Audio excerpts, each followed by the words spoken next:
Chroniques, chapitre 4, le verset 9 et le verset 10. 1 Chroniques, chapitre 4, le verset 9 et le verset 10. Jaïbé était plus considéré que ses frères. Sa mère lui donna le nom de Jaïbé en disant que c'est parce que je l'ai enfanté avec douleur.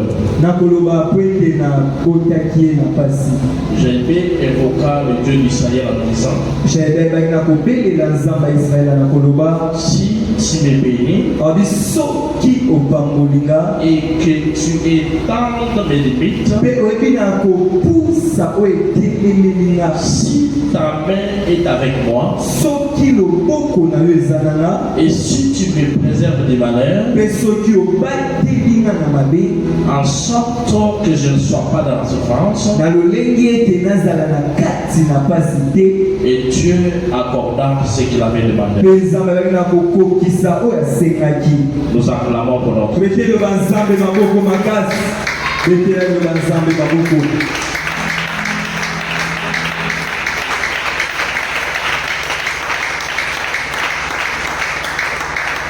Merci beaucoup.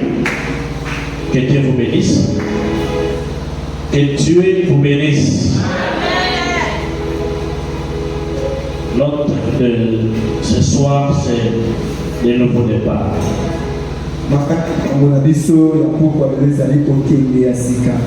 Alléluia.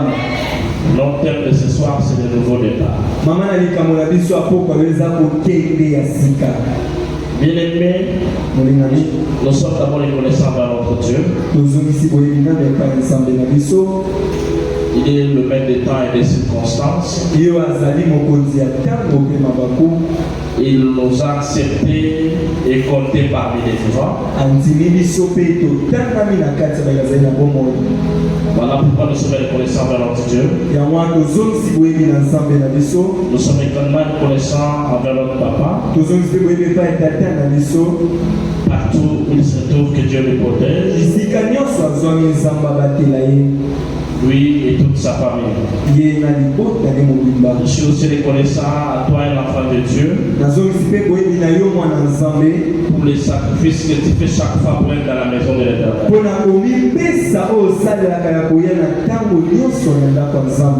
Que Dieu des sycomores te bénisse. Tu n'as pas dit bien amen. Que Dieu des sycomores te bénisse. Je disais que nous sommes en train de parler sur le thème intitulé Les nouveaux départs.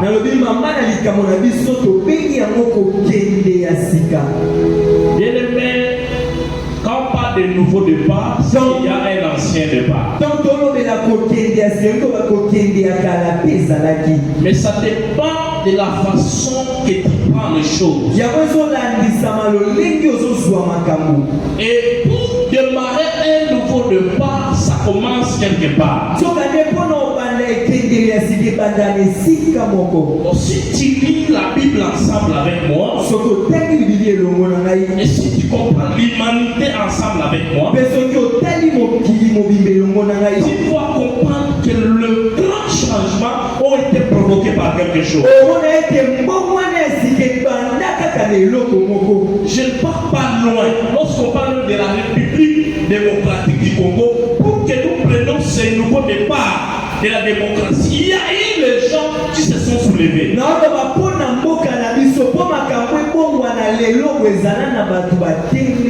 Bien aimé, lorsque nous parlons de nouveau départ, ça veut dire qu'il faut que tu comprennes que ça doit être toi qui doit commencer le nouveau départ. Donc ce nouveau départ que je suis en train de parler, c'est dans ta vie. Mais quand tu as ça, il faut que tu te soulèves. Il faut que tu te soulèves. Lorsqu'il n'y a pas de soulèvement, il n'y a pas de nouveau départ. Lorsqu'il n'y a pas de révolte, il n'y a pas le nouveau départ. Alléluia. Alléluia. Tu n'auras pas le nouveau départ, je vais le nouveau départ. Et tu n'en auras pas. Pour avoir le nouveau départ, tu dois te dire assez, je vais le nouveau départ.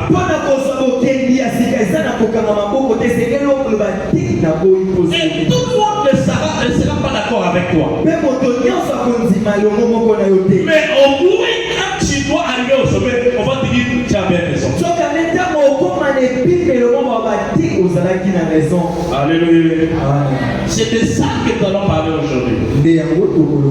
Et Jaïmé avait une vie normale. Donc il pourrait aussi manger le Thompson, il pourrait aussi louer une maison. Il pourrait aussi faire de petits travaux.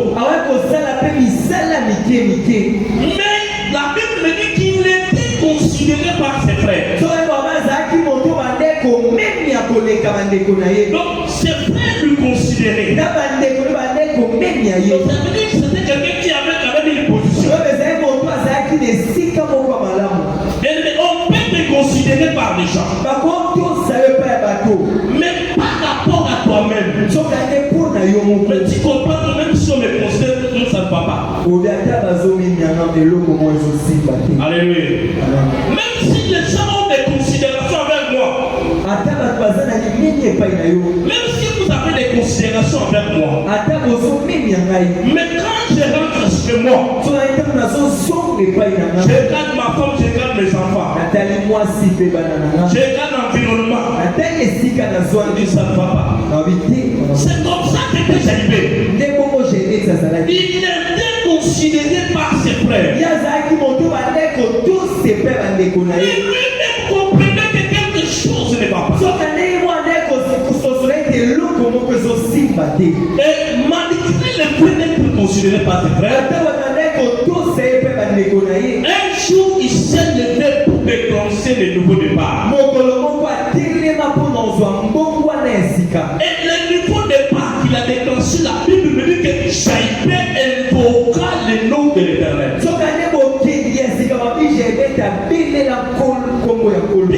Pour que tu connaisses le nouveau départ dans ta vie, ça commence par les révoltes dans l'intérieur de toi.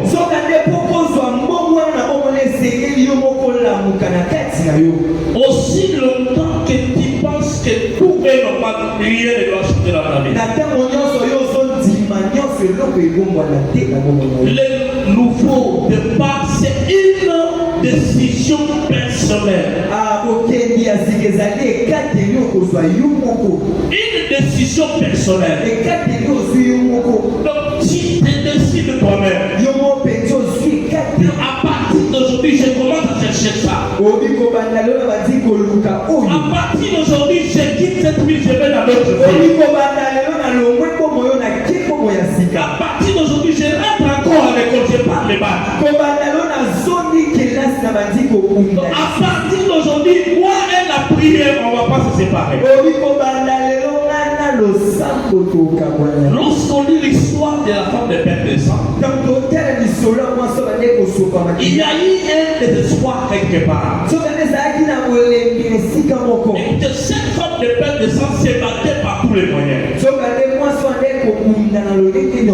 Mais un jour, il a attendu, on parle de Jésus-Christ de Nazareth. Et il s'est dit, non, non, assez, j'ai beaucoup dépensé l'argent. Et je n'ai pas vu quelque part dans la Bible où on disait aller voir Jésus. Bien-aimé, tu peux faire tous les efforts que tu peux faire. Mais ce que tu dois chercher en priorité s'appelle Jésus. Cette forme de Père de sang, je n'ai pas vu quelque part la Bible, va voir Jésus, il va te guérir. Non, elle-même s'est décidée. Elle s'est levée. Elle dit non, assez. Trop c'est trop. Bien-aimé, jusqu'à ce que tu n'as pas compris que c'est déjà trop, rien ne va changer la vie.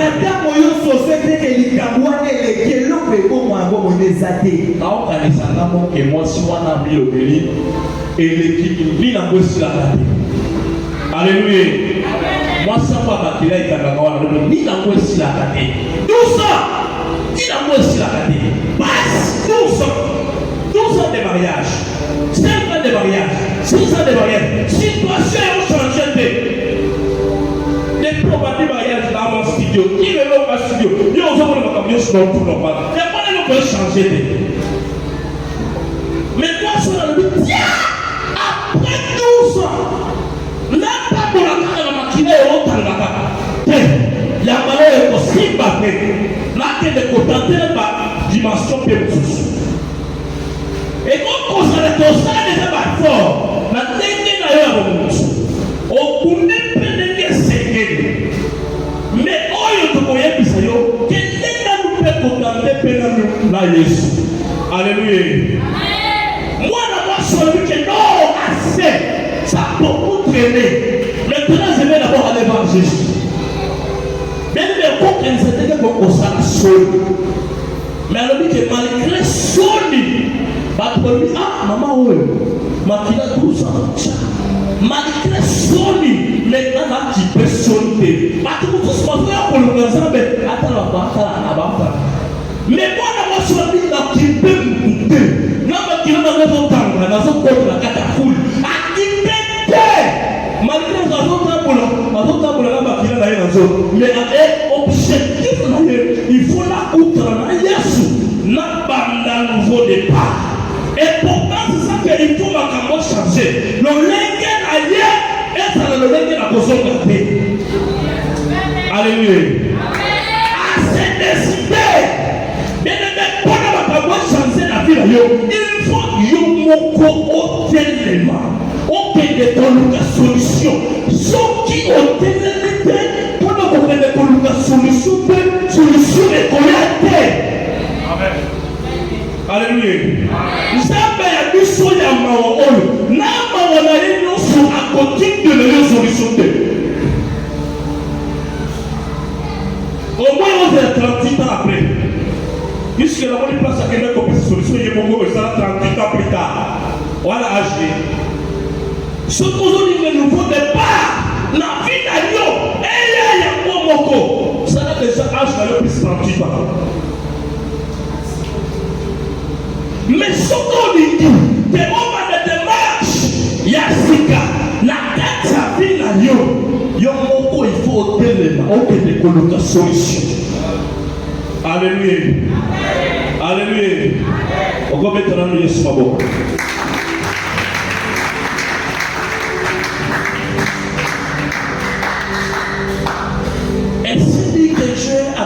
Je vais parler de Jésus. Je vais aller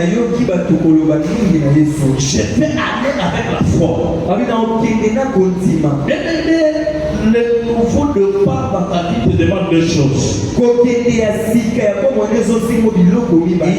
faut d'abord te décider. Tu te décides que maintenant, toi c'est toi, il faut que ça change. Alléluia. Trop c'est trop, maintenant il faut que ça change. Le problème c'est que tu n'es pas quoi arriver au niveau où tu dis que trop c'est trop, ça doit changer. Tu es à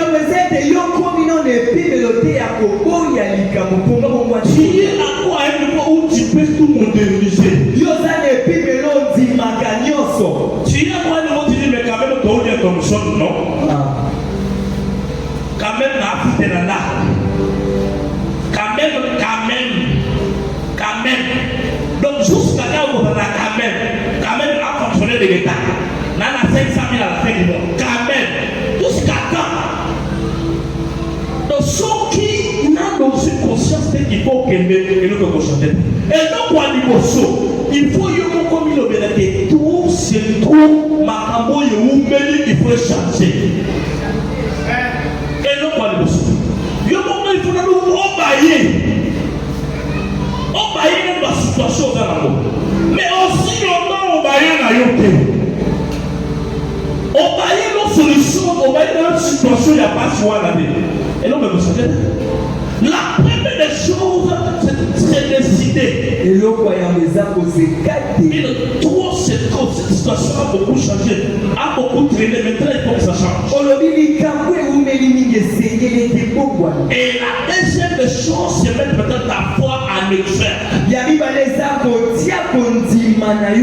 mettre la foi à mettre c'est ce qu'on appelle la prière. Cette femme a quitté là où elle était, elle est partie chercher de partout, là où était Jésus. Et quand elle est arrivée près de Jésus, elle ne s'est pas arrêtée pour contempler Jésus. Elle s'est profilée. Elle a fait des forces, elle a utilisé l'énergie pour arriver à toucher Jésus.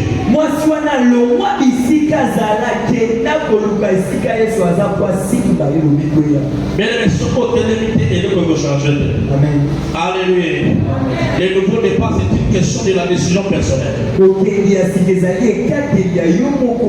dois décider les changements que tu fais. Et tu dois te dire toi-même trop, c'est trop. Ces situations, beaucoup disent que j'en ai marre.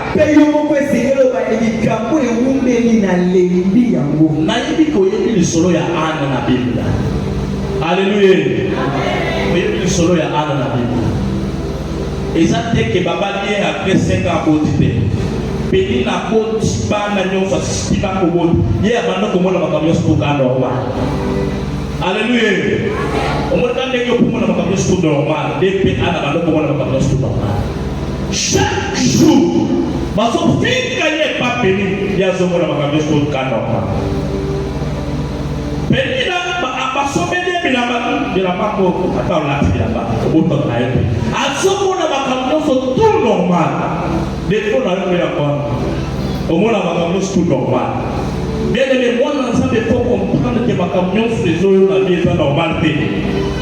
Alléluia. Ma camion sur la normale. Il faut y avoir un moment où c'est normal. Ma fille gaillée. Donc, à trouver mon normal, il est présenté. À quel coup tu n'es pas normal naïf? Donc, à quelle solution à comment tu n'es pas un canard? On lui pèse ça là-bas. On a dit qu'on va pèse ça là-bas. On va pèse ça là-bas. À tel point qu'on va aller à sécurité. Bon, il faut la main à ça pour la qui là-bas la tête. Il faut pas comme ça là-bas. Donc, à quelle solution n'est pas mon moment qu'on peut solutionner une solution? Bien aimé, tout mon côté nassé à moi à couper ce solution. Alléluia. Tout mon côté nassé à moi à couper ce solution. Tout à couper ce solution dans la zambe. Et ce qui est malika pas pour le collègue à mon il faut zambe la pas pour la yo. Il y a les gens qui pas dans cela pour pas pour la yo. Ce qui est zambe la pas pour le tomber à côté de cabo. La posa de l'autre côté. Et ça y est passe. Là, il était là pour se couper la fille de la bagasse pour atteindre les bancs. Il y a aussi ma fille, ils ont séché caca. Quand ma critiqué, ils ont séché caca. Ma camion c'est comme il a eu. Parce que le babo est là, ça y est, on séché caca. Donc, et donc, comment côté pour révolter yo. Et donc, quoi t'as pour révolter de la fille là yo. Ma camion c'est la fille là, c'est pas normal. Est-ce que tout est normal dans ta vie? La fille là yo. Ma camion c'est la place là. Et donc, comment on peut révolter yo et ça t'aide? Chaque fin du mois, nous avons des révoltes. Quand ma parole n'a pas bien caca. La vie, c'est une amour pas plus qu'on collier. Ce qu'on appelle la dame, il y a collé dans le sang, il y a écoquité. Ce qu'on a continué à parler et ça est révolte.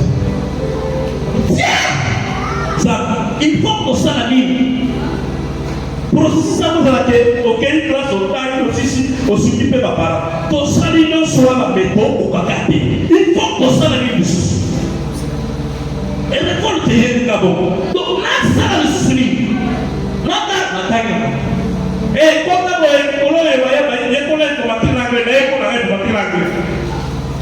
espagnol, on est espagnol. Quand on est tout on a été. Mais il faut quoi pour que ça change? Et c'est le suivi. Après ça, pour le Congolais, on a qui t'occupe pas. Tout ça, la souveraineté. Il faut que la loi soit révoltée. Est-ce que ma camion sur la place là qu'on a vu la usage? Ce qu'on a dans le moment, et quand tu es dans la condition comme on est, on y a passe dans mon thème, quand on a la barre là. On a la barre dans le but, on a les glaces macolo, mais on a qui va poto. Ou bien on a dit qu'on a mon toit, quoi il a mon toit pour dans son gars, la qui est sous glace de la main. Et la quantité de thé. La donc tu peux maintenant. Est-ce que elle peut encore révolter pour tel les banques que nous faisons? Ah, on va trouver ma caméra sous normal. Maintenant, finir normal. Bon, le monde n'a jamais un problème de la mais un jour kaka moko na vida yo pour le changement pour un nouveau départ essaye que ma jour est mérité jour kaka moko au télémi na motema mobimba oluki nzambe na motema mobimba okoti maombi na motema mobimba okomona solution. Alléluia. Ceux qui ont l'outil, ça met dans votre tête, comment la solution. Anna Télémi, accueille Malo Yakel ou Canada, accueille la temple. À côté de la temple, à côté de Sambe. Assemblée. Après Sambe.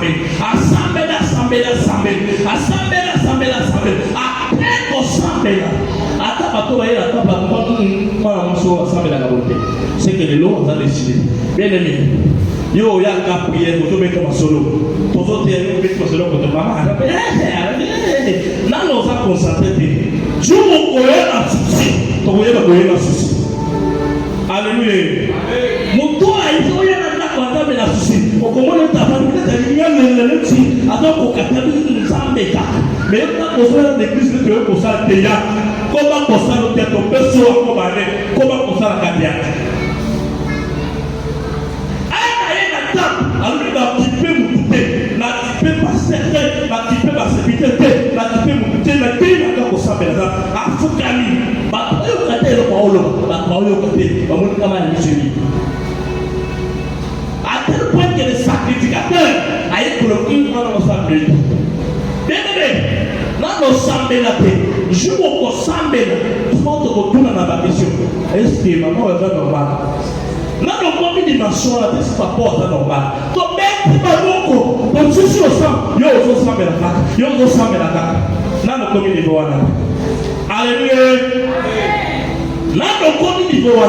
C'est que tout va encore bien dans ta vie. Tout va bien. Qu'est-ce qui va bien? Je me souviens, bah, c'est le cas. Missionnaire, je ne sais pas si les Belgiques, Renard Bon.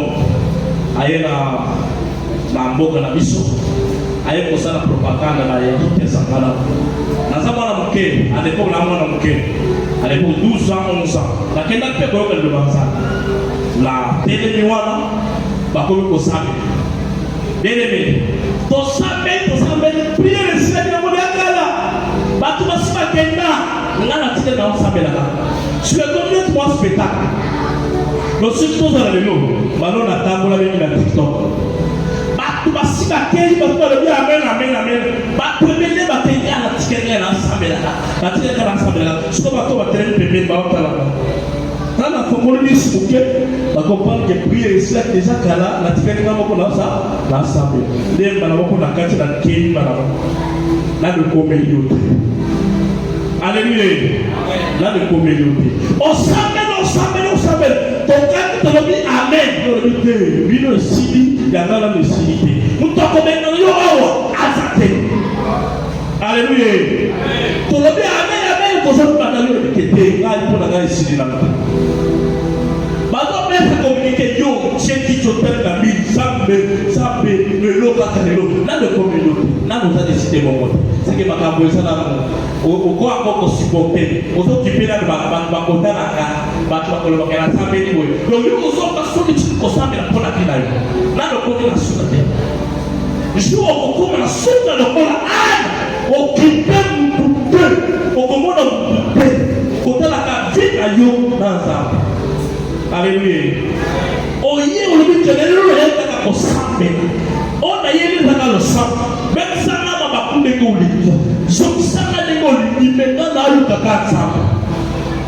Ça passe à la pire à la et son combien de les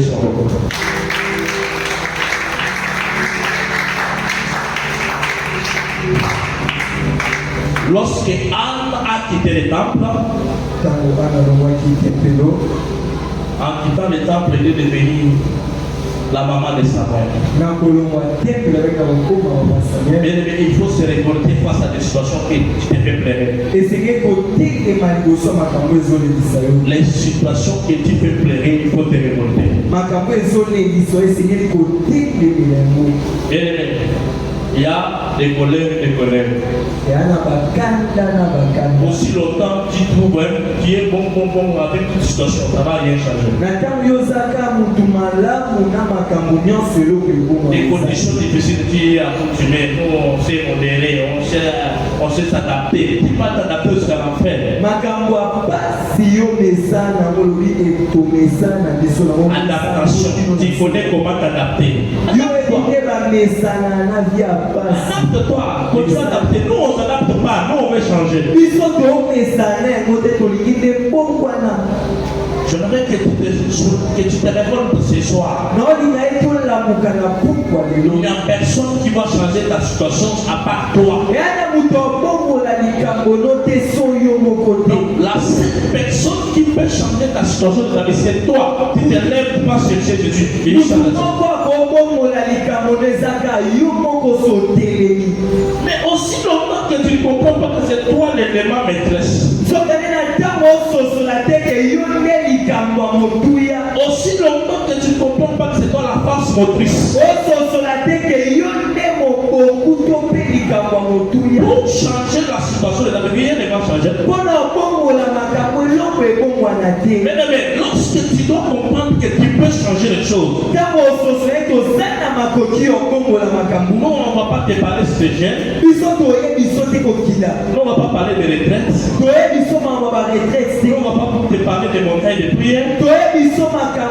Donc, puisque ta vie sera constituée de retraites, de montagnes de prière, quelqu'un qui a besoin de faire quelque chose, la façon qu'il lutte est différente. Nous voulons voir des claquements de Dieu. Et ça dépend de ce que nous faisons pour voir cette grandeur.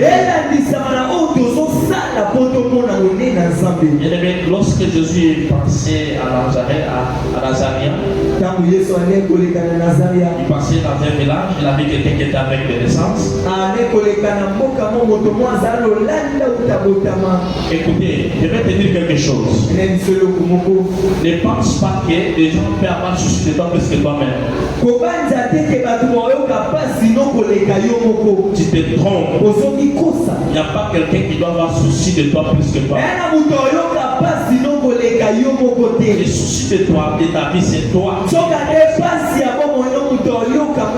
chose de ta vie, c'est toi. Et lorsque je suis passé dans cette ville ou ce village, il y avait un aveugle. À côté de lui, il y avait les gens. Et Jésus aussi avait les gens. Et apparemment, c'était un aveugle qui était connu de tout le monde. Tout le monde connaît que dans ce coin-là, il y a un aveugle. Mais quand Jésus passait, personne n'a dit à Bartimée qu'il y a Jésus qui passe. Est-ce que quelqu'un semble avec moi? Personne n'a dit à Bartimée que tu vas avoir Jésus. C'est lui, Bartimée, qui demande. Mais qu'est-ce qui se passe? Et on dit qu'il y a Jésus, fils de David, qui passe. Et il comprend où je suis maintenant en face de ma solution. Et maintenant je dois m'élever trouver ma solution. Et il se met debout pour trouver la solution. Et du coup il a des obstacles. Bien aimé, lorsque tu dois chercher la solution de ta vie, lorsque tu dois chercher la solution à des situations qui sont beaucoup compliquées, tout ne sera pas facile. Même quand tu veux jeûner, les gens vont te compliquer pour que tu jeûnes pas. Alléluia. Donc c'est toi qui veux jeûner. C'est toi qui veux prier. Yo tolingo bondela. Mais les gens maintenant t'empêchent de ne pas prier. Sikoyo bandi kotelemela obondela te. Donc les gens maintenant t'empêchent pour que tu ne gênes pas. Bandi kotelemela obokila te. C'est ma vie, comment tu viens entrer dans ma vie? Eza bomoi nanga sikoyo bokota nango loleki. La semaine début, aujourd'hui, c'est une question de nouveau départ. Batima loba lelo eza bokendi ya sika. Il y a des situations qu'il ne faut pas rater dans la vie. Yana makambo esenge Il y kolekisa a des situations, c'est déjà raté, c'est déjà raté. yana mabako oseleki. Je suis mais est-ce que je suis passé là aussi demain? Batima loba eske yesu oleka lisusu alobi. Je ne crois pas qu'il va passer encore aussi demain. Abina ndimi te lobi babeti Il yesu. doit s'aimer debout. Atelema. Il commence à crier. Abanda kobelela. Fils de David, Abi mwana na Dawidi. fils de David, Mwana na Dawidi. fils de David. Mwana na Dawidi. À tel point que les gens qui étaient à côté de lui, Kilo ete bakaza mopanzi na ye. au lieu de dire qui maman ou comment peut mettre la musique à déranger, ça est déjà. Babise tika makelele. Est-ce que tu comprends bien le monde? Yo sosola mokili. Donc peut-être toi tu ne comprends pas. Iba musu yo sosola te. Donc tu penses que comme il est bien, il veut aussi que toi aussi sois bien. Te azala malamu asunga ngai. Donc comme lui il travaille à la DGI, il veut aussi que toi. C'est faux! Olobi azali okona ngazo travailler na OCS entière eza lokuta. Comme il est à la présidence, ça va aussi. C'est faux! Obi lokola frère wana za na présidence entière na okosi. Mais personne n'a encouragé Bartimée d'aller vers Jésus. Mutu moto alendisa Bartima ki okuta na Yesu. Écoutez, personne ne doit t'encourager de changer ta Mutu condition. moto olendisa okobongola likambo bomoi na yo. C'est toi-même qui dois t'encourager. Eze yo moko nde komipesa makasi. Tu dois t'encourager pour changer ta vie. Komipesa makasi po bongola makambo. Alléluia. Il faut s'encourager yo moko.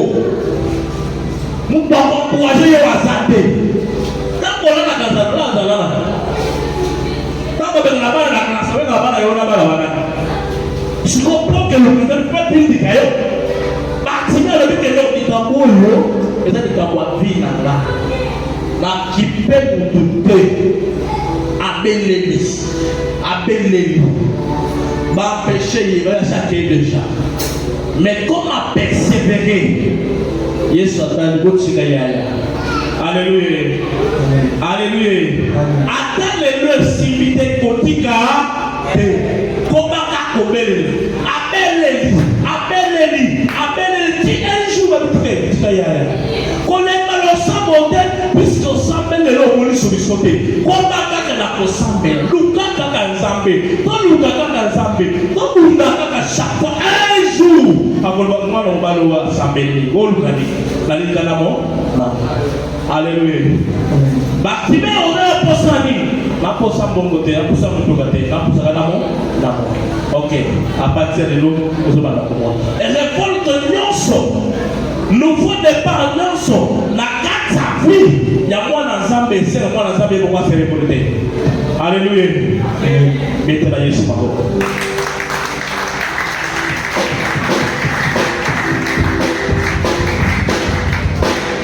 Tu sais, il y a un adage qui dit que il y a un adage qui dit ceci. La personne qui porte les souliers, il sait là où ça fait mal. Alléluia. Donc chaque personne qui porte les souliers, si celui-là lui fait mal, c'est lui qui sait que à quoi ça me fait mal. Donc comme moi là, comme il y a les souliers ici, je sais que quelque part ça me fait mal. Je connais là où ça me fait mal. Ça veut dire que toi là avec ta fille, tu connais là où ça fait mal. Tu connais là où tu es blessé. Et quand tu es venu à l'église, ne regardez pas quelqu'un qui ne sait pas là où ça fait mal. Alléluia. Ça part dans la chose et ça la passe. Est-ce que papa est réglé pour ça nous passe? Et ça n'a pas passe. Yo là tu dis papa pépélé na awa autour et ça n'a pas passe. Ça veut dire oh ya là ça n'a pas passe. Yo kaso il ça nous passe. Mais dès que la terre pour ça na tale là yo. La tale le passe ça ya nga. Ngande mu tralu ka solution. C'est qu'il faut qu'on va faire. Na va le Alléluia. Donc, les camoya yo, les sakayo, les ayo moko de les malades na yo, dès qu'on s'en a la zone, yo moko de ozo ben, mutu susa ko yo ka passe ya malade wana te. Ce qu'il faut que sambela, sambela moto mo beta yo. Alléluia. Amen. Ata o chetolo na se eza yo to kipe yo te. Tanto na so alu na besa yo. Tanto ko sambela ko tale la kamutu te. Bitumba ya yeza bitumba na yo te. Pour démarrer nouveau départ à Kachaminayo, il faut se soulever, il faut tellement. Oh boy, Mama Kamusa boya dans la vie. On dit que pendant les lots, n'a pas boya dans la situation. Mais aussi longtemps, on s'en boya dans le thé. Il faut que vous changez. Alléluia. Ma koya consacré pas dans Pamba. Consacré basakari na yo, basakari na bana na yo, bae consacré bana na yo. Tant la Bible le monde nous sent beaucoup ensemble. La Bible le dit le fils des fils des prophètes. Mais il est mort avec des dettes. Et après les créanciers est venu prendre les apôtres pour les faire les esclaves. Écoutez, Dieu n'a pas eu péché parce que c'était la fin d'un serviteur. Et si tu ne te soulèves pas avec l'onction qui va aller avec ça, et tes enfants on va les faire des esclaves, mais tu avais l'onction. Alléluia. Donc voilà, péché avant le power, ça suffit pas de vous connaître avant la dame. Amen. Alléluia. Voilà le vite. Mafuta. Révélation. Bahema. Voilà pour l'église. Mais pour la dévotion, la essai, la bongo. La coton, la parole. La voyager, la parole écrite. Mais je travaille pour Dieu. Je n'ai pas de paix pour l'anga. Ah, on a eu le lot. Naïe, on a pour la famille l'anga. Soki oyo kotala na etani yo na kunda pona mwasi na kunda pona fatiel pona klimaye ba ko bakisa na teila. Alléluia. La kotala ma sekia wate na kunda pona 3 générations 3 tribus le bataille est à Abraham. Donc na yeko sa le lote na posa que tango ba kokoma na liko comprendre makao ba comprendre que ils en appellent. Alléluia. Donc il parle de comprendre on a tout le monde papa na yo kizala e comme la kate la non la yeko te le na kunda na kenda côté la moninga na ngamo ko epa na ye mwana na ya moté alléluia papa. Il n'y a pas à manger à la maison. Aujourd'hui, on ne va pas manger, on va dormir en famille. Tiens! Ça me fatigue, on va la casa. Ça me fatigue, on va la casa.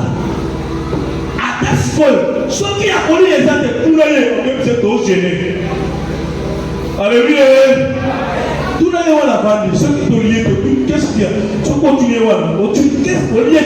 Oui, la lié, pour la vie, tout gêné.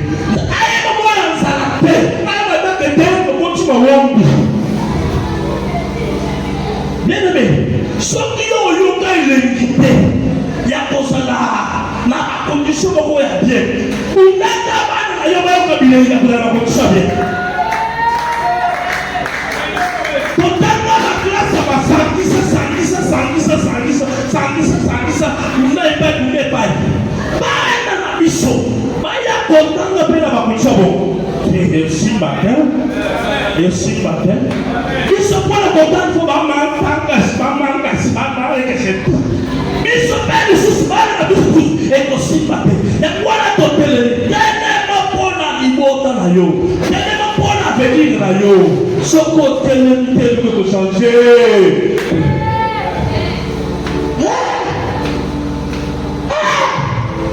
Au télé, il y a un télé.